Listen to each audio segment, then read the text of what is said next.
I'm no stranger to weird layouts on this channel, from Arisu, HHKB, 40%, and more. But one thing in common with those boards is that even though it gave me different layouts to get used to, it was still a staggered design, lending it easier for me to adapt to.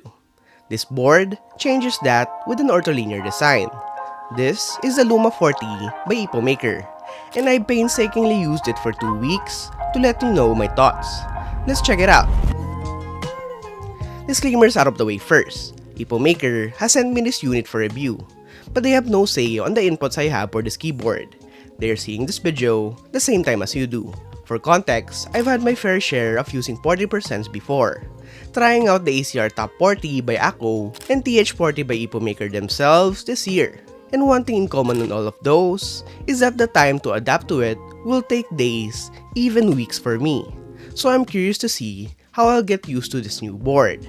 Anyways, opening the standard Luma box, we'll first get the strap for the board that's very Wooting-esque.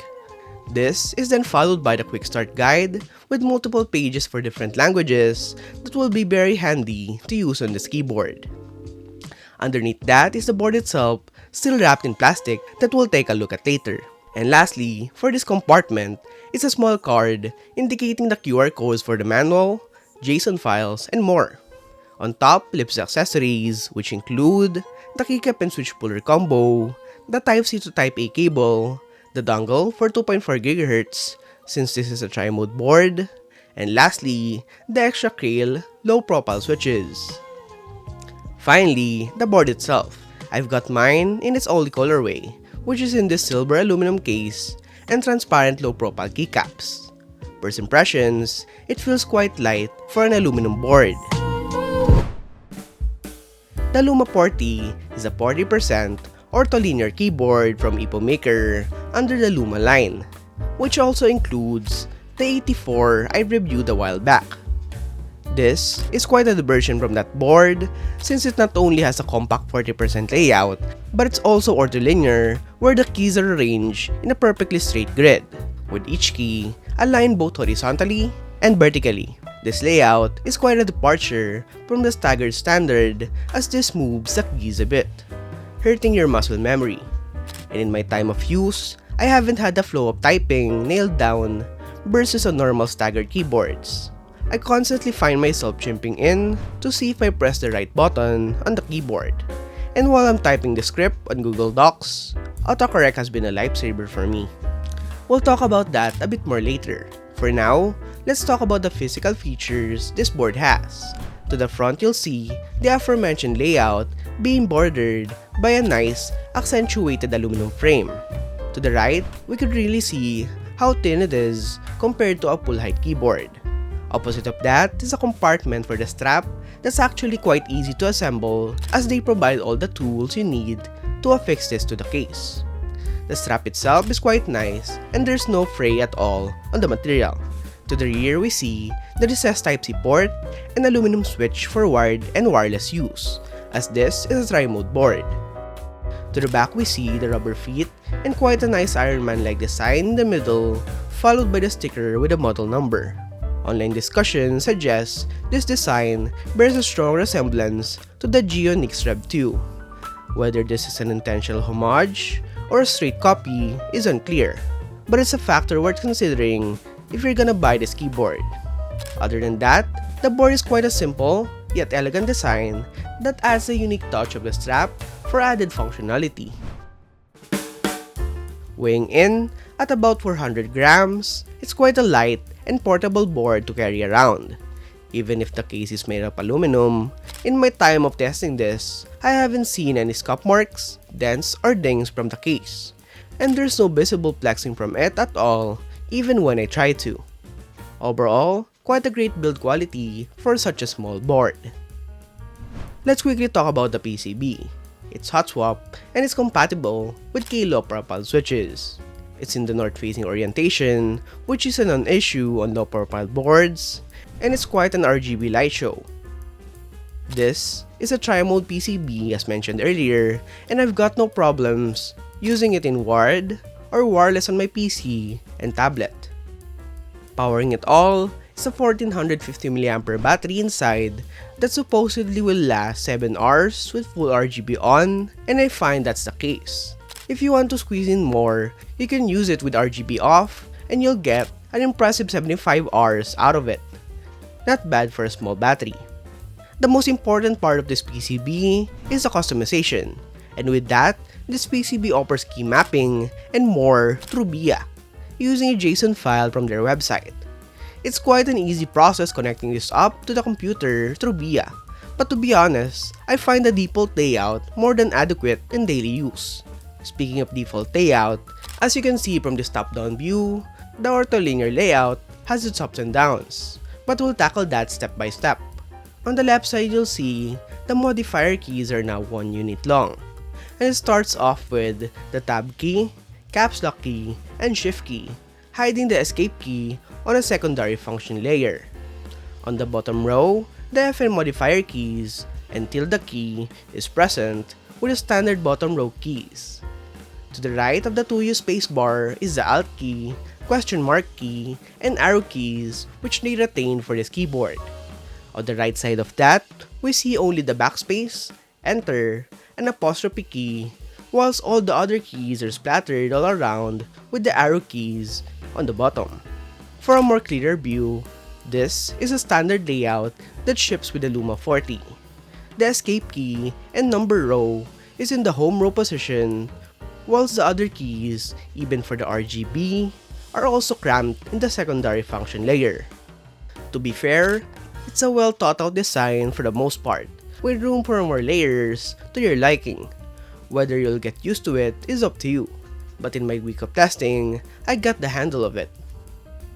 Moving on over for mounting, it sadly implores a tray mount design as evident with the screws surrounding the polycarbonate plate. It has a stiff typing experience that varies through the positions of the screws inside. Let's just say, this is not one of the board's strong suits. And if I were to change one thing, it's this mounting design. Otherwise, the sound is quite tolerable to its foamy structure, and the RGB glow is elevated because of the semi-translucent polycarbonate plate and white switches.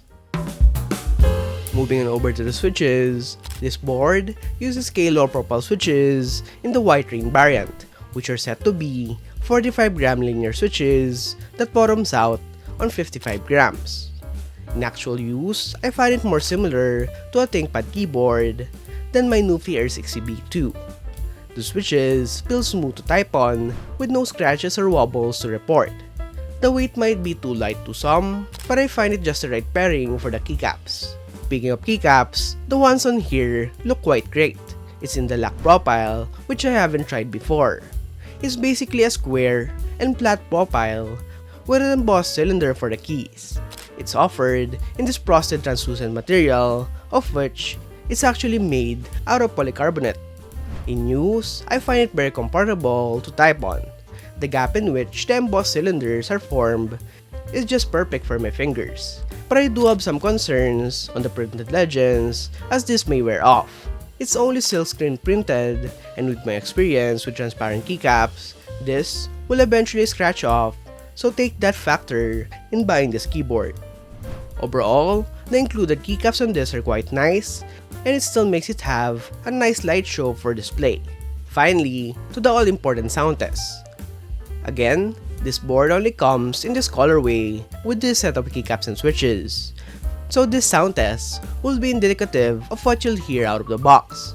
This is the Epomaker Luma40, all stock with no mods. Enjoy!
Using a low-profile 40% in the ortholinear layout has been the most complicated time I've had with a keyboard.